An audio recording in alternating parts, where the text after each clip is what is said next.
नमस्कार मंडळी, तुम्ही पाहत आहात महाभारताची एक अद्भुत आणि रहस्यमय कथा, जिथे प्रत्येक नात्यामागे एक रहस्य आहे, प्रत्येक निर्णयामागे एक मोठं कारण आहे आणि प्रत्येक घटनेमागे दडलेलं आहे महाभारताचं एक गूढ सत्य। महाभारत भाग 12। भीम सुखरूप परत आल्यानंतर कुंतीने सुटकेचा श्वास टाकला, पण दुर्योधनाच्या मनातील मत्सर अजूनही कमी झाला नव्हता। दरम्यान हस्तिनापुरातील सर्व राजकुमार आता मोठे होत होते।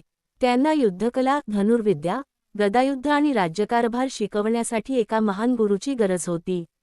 एक दिवस भीष्म पितामहांनी एका अद्वितीय योद्ध्याला हस्तिनापुरात आमंत्रित केलं। ते होते महान धनुर्धर गुरु द्रोणाचार्य। द्रोणाचार्य हे महर्षी भरद्वाज यांचे पुत्र होते। त्यांना शस्त्रविद्येचं अतुलनीय ज्ञान होतं। भीष्मांनी त्यांना विनंती केली, कौरव आणि पांडवांना सर्व युद्धकला शिकवा।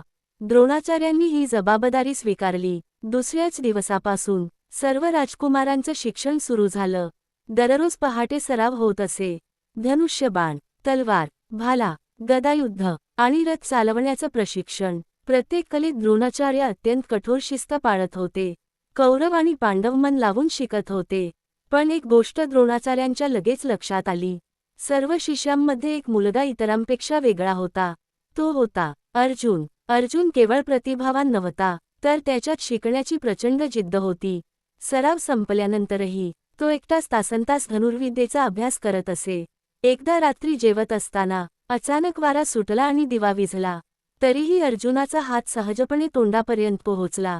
त्याच क्षणी त्याच्या मनात विचार आला, जर अंधारात हात योग्य जागी जाऊ शकतो, तर सतत सराव केल्यावर अंधारातही लक्ष्य भेदता येईल। त्या दिवसापासून अर्जुन रात्रीही धनुर्विद्येचा सराव करू लागला।